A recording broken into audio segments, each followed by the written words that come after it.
Bonjour à toutes et à tous, nouvelle vidéo aujourd'hui sur la prise de recul. Prise de recul, c'est quoi? On nous en parle beaucoup, on l'entend souvent, mais prendre du recul, vous êtes gentils. Ça veut dire quoi? Je fais quoi? Je recule de quelques pas, je prends la distance, sous quelle forme? En fait, je vais vous expliquer un petit peu le processus de cette prise de recul pour qu'on comprenne finalement ce qu'il signifie et ce qu'il se passe dans notre corps. Alors, la prise de recul. Vous vous rappelez, les émotions, elles arrivent à l'intérieur de nous, elles sont ressenties par notre cœur, par notre ventre. On a des neurones dans le cœur, on a des neurones dans le ventre. Et en fait, ils transmettent via la moelle épinière les informations à notre cerveau, qui lui aussi a des neurones. Tout ça combiné, en fait, on va diviser notre cerveau en 3 parties. La moelle épinière, elle va arriver à la base du crâne, au niveau du tronc cérébral. Et on arrive à la première partie que l'on va voir ensemble, qui est le cerveau appelé reptilien. Et comme son nom l'indique, c'est des réactions par ici qui se passent, c'est-à-dire tout ce qui est ce que j'avais appelé l'effet boomerang dans la vidéo sur les émotions, c'est-à-dire lorsque l'on réagit, que l'on a une émotion, paf, elle arrive au reptilien et qu'on renvoie direct une émotion derrière. Là, il n'y a pas de prise de recul, quoi. C'est vraiment directement, pouf, émotion, tchac, je te le renvoie. En fait, la prise de recul, c'est de faire monter cette émotion dans notre conscience. Donc, de ne pas s'arrêter au reptilien. Après celui-là, qu'est-ce qu'elle fait l'émotion ? Elle arrive dans le cerveau limbique. Le cerveau limbique, il est au milieu de notre crâne. Et là, il y a toutes les petites glandes qui peuvent transformer le message neuronal en hormones. Et du coup, en information ensuite dans notre corps.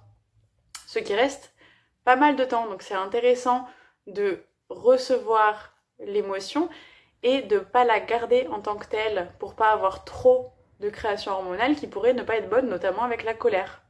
D'où la prise de recul et aussi le fait, quand on nous dit souvent, d'accueillir une émotion. C'est-à-dire qu'elle rentre, on la reçoit, mais il ne faut pas qu'on la garde. Donc, la mise en action dont on avait parlé. Donc, ce cerveau limbique, lui, il va s'occuper, entre autres, de transformer le message en hormones. Et ce n'est pas tout. Dans la prise de recul, l'information, elle peut encore monter plus haut. Et elle arrive au niveau de notre néocortex.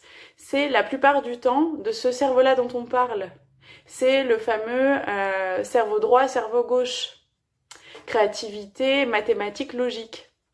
C'est celui-là en fait, c'est celui qui fait la phase externe de notre cerveau. Sauf qu'à l'intérieur, finalement, il y en a d'autres parties qui analysent différemment l'information. Une fois que l'information de l'émotion arrive au néocortex, on la conscientise et on se dit « Ah, je suis en colère » et là on peut faire la prise de recul. C'est que de faire grimper cette émotion, ces informations jusqu'au néocortex au lieu de la laisser au reptilien et qu'elle se transforme en quelque chose de pas très beau. En communication, pour vos relations, pour vous-même aussi, de manière physique. Donc ce petit cheminement émotionnel et d'information, c'est la prise de recul. Et comment est-ce qu'elle se traduit au quotidien ?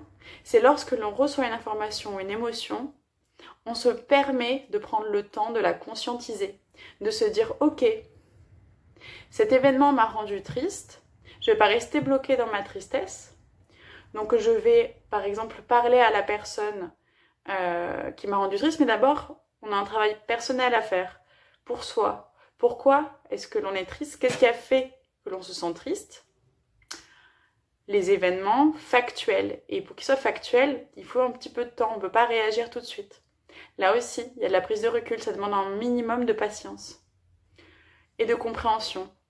Ça nous permet de nous auto-analyser et de nous observer. Et pour ça, je vous invite à écouter tous les messages qu'il y a dans votre corps, à prendre du recul justement sur ce qui s'est passé. Donc c'est-à-dire que vous avez la situation qui est là, au lieu de rester coincé à l'intérieur et de réagir à l'intérieur, puis en fait vous prenez tous les murs, mais en fait vous en sortez de cette situation et vous la regardez de manière plus externe. Et ça on le peut, mais qu'avec du temps. aussi. Du coup, vous arrivez à ce niveau-là, et plus vous allez vous exercer à le faire, plus ce sera rapide. Vous allez regarder cette situation et vous dire, ok, il s'est passé ça, ça, ça, de manière factuelle. C'est ce qui m'a rendu dans tel état émotionnel. Et du coup, vous allez pouvoir mieux communiquer sur ce que vous ressentez. Il faut toujours que vous passiez par les pourquoi. Pourquoi vous ressentez ça? Qu'est-ce que ça vous a fait à l'intérieur? Qu'est-ce que ça a touché chez vous? Pour mieux le communiquer à l'autre et qu'il comprenne en fait votre état. Prise de recul. En fait, c'est une échelle. Je vous souhaite une très très belle fin de journée ou soirée et je vous dis à très vite.